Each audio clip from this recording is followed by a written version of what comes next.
araw na pinatupad po yung price selling sa bigas ni Pangulong Bongbong Marcos. Ang hindi susunod sa price selling ng bigas na ito ay may parusa po, multa at pagkakulong. Oh no. Nako, ano kaya o magkano, ilang taon makulong or magkano ang multa? Alamin po natin yan. Pero syempre ngayong araw na to ay problema din po ng mga retailers. Good news sa mga retailers. Panoorin po natin yung paliwanag po ni Pangulong Bongbong Marcos po dyan. Kasi alam po ng Pangulo natin, malulugi talaga din kayo dahil mahal yung bili nyo, ibebenta ng mas mura. Kaya may good news po tayo dyan. At ang tanong pa ng karamihan, hanggang kailan itong price selling sa bigas? Panoorin po natin ang paliwanag po ng ating mahal na Pangulong Bongbong Marcos. Hanggat maaari, ayaw kong pakialaman ang merkado at pabayaan natin, let the market do its work. Ngunit ay pinapakialaman na ang merkado natin.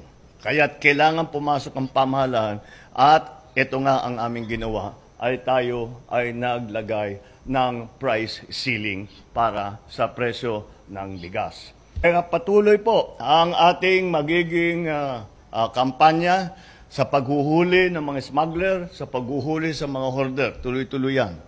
Ngunit sa ngayon, kailangan na masyado ng matagal, hindi bumabawi ang merkado, nahirapan na ang tao.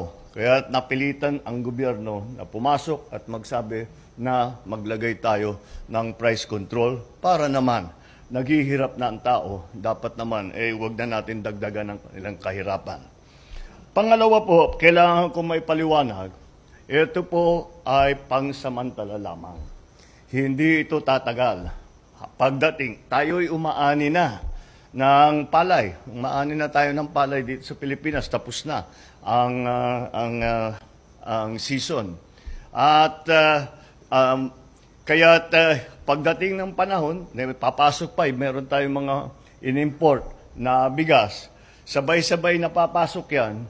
At makikita, basta't ilalagay namin, dadali natin sa palengke, pabayaan uli natin ang presyo ng bigas na maghanap ng sarili niyang presyo. Ngunit, dahil talagang malaki ang supply, magandang supply, makikita natin na makokontrol ng market yung presyo ng bigas. Pangatlo, naunawaan namin kaagad mula sa simula ng usapan tungkol sa price control sa bigas, naunawaan na namin at nakita kaagad na merong mga retailer na may ipit. Dahil sila ay bumili ng mahal na bigas, ngayon ay mapipilitan sila maipagbili yung mahal na bigas sa murang halaga. Kaya alam namin yon. Kaya gumawa kami, meron tayong plano. Sa kasalukuyan, ang ating DTI, ang ating Department of Agriculture, ay gumagawa ng listahan ng ating mga rice retailers, yung mga association ng mga rice retailer, kung sino man ang mga rice retailer. At habang ginagawa yan, kinakalkula rin kung ano ang magiging lugi ng mga rice retailer dahil nga sa price cap. Kaya ang DSWD naman ay tiniyak namin na meron silang pondo ihanda upang pag nakalkula na natin ang lugi ng mga rice retailer, ay bibigyan naman natin sila ng tulong, katumbas na tulong.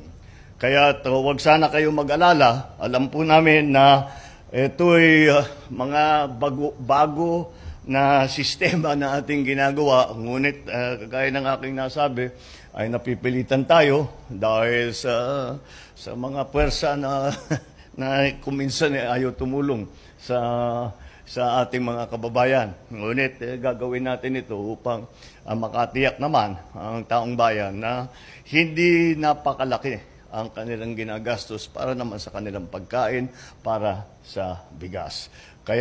At ang pangalawa, huwag po kayo mag-alala mga rice retailer. Naunawaan po namin kaagad na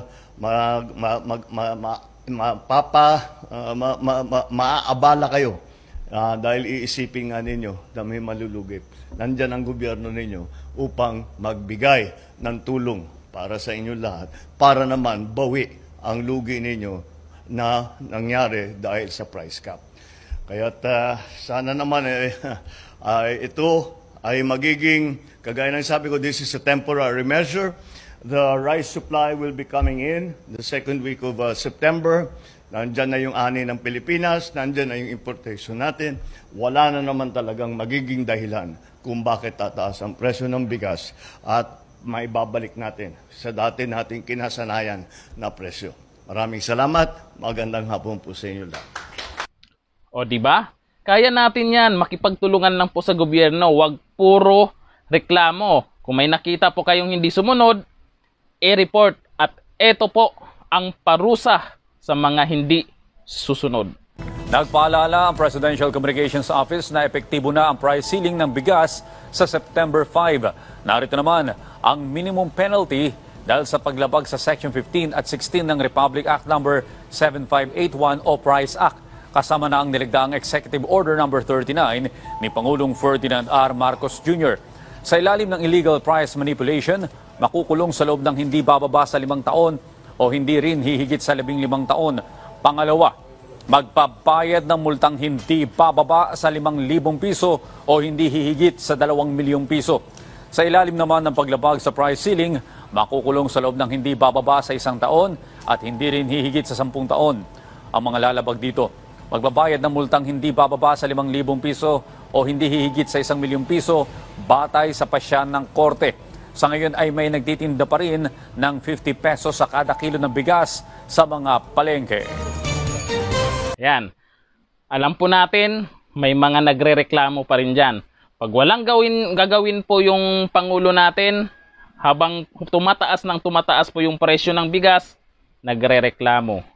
Ngayon may ginawa, pabilisan pong ginawa po yan kasi siyempre araw-araw po kumakain ang mga Pinoy. Lalo na kanin, war on kanin po tayo. Bigas araw-araw. Kaya hindi na pinapatagal ng Pangulo kung paano kontrolin po dyan sa merkado ang bigas. Kaya sa mga nagrereklamo, sa tingin nyo ba naman mali yung nagawa ng Pangulo natin? Kayo, mag-isip kayo kung ano yung paraan. Ito po. Hanggang dito na lang. Thank you. Bye-bye.